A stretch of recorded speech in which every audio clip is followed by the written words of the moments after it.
अब हम अपने दर्शकों को हाइलाइट्स बता देते हैं। जो पहला मैच था आईपीएल 2025 का, जो कि केकेआर वर्सेस आरसीबी के बीच खेला जा रहा था, उसमें एक इनिंग समाप्त हो गई है। केकेआर ने 174 रन्स बनाए हैं, 8 विकेट गिरा दिए थे 20 ओवर में। पूरी विकेट और पूरे कैसे विकेट्स गिरे हम आपको पूरा उसके सिलसिलेवार तरीके से बताते जाएंगे। शुरुआत आप करिए अंकित। जी। जो सबसे पहला विकेट गिरा था वो क्विंटन डिकॉक का था। हाँ, पहली ओवर में वो इनसाइड एज लगा विकेट कीपर के पास। पहला झटका लग गया था 4 रन बना करके। केकेआर को बहुत जल्दी।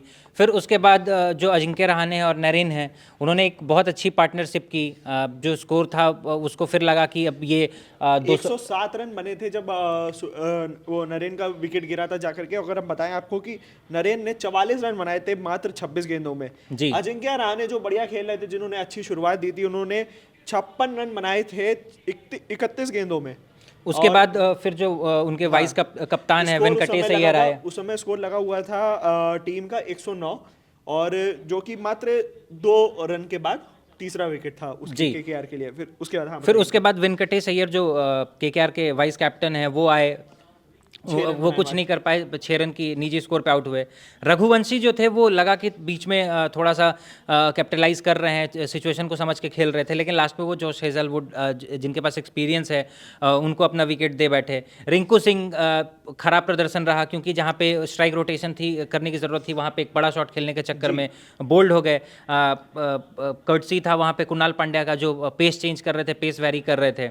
फिर उसके बाद रसल को सुयश शर्मा, रसल ने उसके पहले दूसरी गेंद पे अपना बाउंड्री के साथ खाता खोला, और तीसरी गेंद पे वो छक्का मारने के चक्कर में आउट बोल्ड हो हो गए। गए। उसके बाद रमनदीप सिंह थे जो 9 गेंद पे सिर्फ 6 रन बना के नॉट आउट रह गए नॉन स्ट्राइक पे।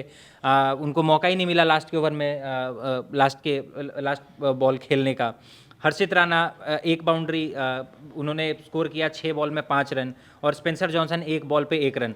हालांकि दर्शकों को मैं ये भी बता दूं कि जो केकेआर का स्कोर था वो 10.3 ओवर के बाद 109 रन था जब उनकी तीसरी विकेट गिरी थी। मतलब उसके बाद 57 गेंद पे 125, 145, 150, 168, 173, मतलब तो बाद लगातार के विकेट गिरते ही गए हैं उनका।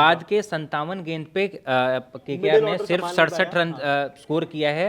जो स्ट्राइक रेट है वो मतलब 110 के अंदर है, जो कि एक बहुत खराब प्रदर्शन है। 7 विकेट आपके पास थे, आपने उसमें। कुणाल पांडे की अगर हम बात करें तो उन्होंने इस समय 3 विकेट लिए जी। हैं। बाकी कुणाल पांड्या का हेजलवुड ने 2 विकेट लिए हैं, दयाल ने 1 विकेट। हाँ, कुणाल पांड्या का मैं इसलिए बोल रहा हूँ कि कुणाल पांड्या जब अपना पहला ओवर लेके आए थे तो उनको 16 रन पड़े थे। फिर उसके बाद उन्होंने अपना 4 ओवर खत्म किया। अगले 3 ओवर में सिर्फ और सिर्फ 13 रन दिए और 3 इंपॉर्टेंट विकेट उन्होंने चटकाए। जोश हेजलवुड उन्होंने भी एक बेहतरीन प्रदर्शन किया गेंदबाजी के साथ। 4 ओवर में 22 रन देके 2 विकेट लिए। यश दयाल ने भी काफ़ी इकोनॉमिकल बॉलिंग की, 3 ओवर में 25 रन 1 विकेट।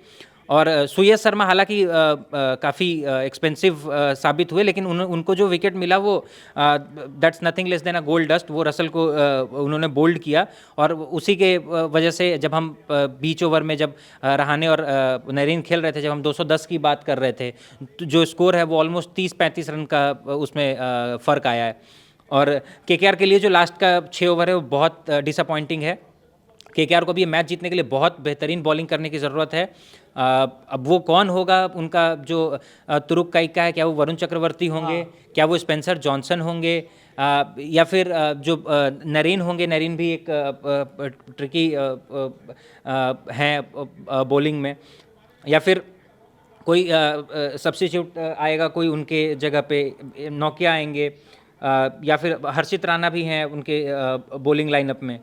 तो काफ़ी अभी कोलकाता के पास भी बॉलिंग लाइनअप अच्छी है, लेकिन देखना होगा कि क्या वो ये वो आरसीबी इसको चेस कर क्या पाएगी, और ये पहला इस सीजन का पहला मैच अपने नाम कर कर पाएगी। पाएगी। हालांकि जो ट्रेंड है वो यही है कि जो पिछले 7 सीजन में जो फर्स्ट मैच की टीम है जो चेस की है वो जीत गई है। ऐसी और भी वीडियोस के लिए बने रहे हमारे साथ, देखते रहिए India.com क्रिकेट कंट्री।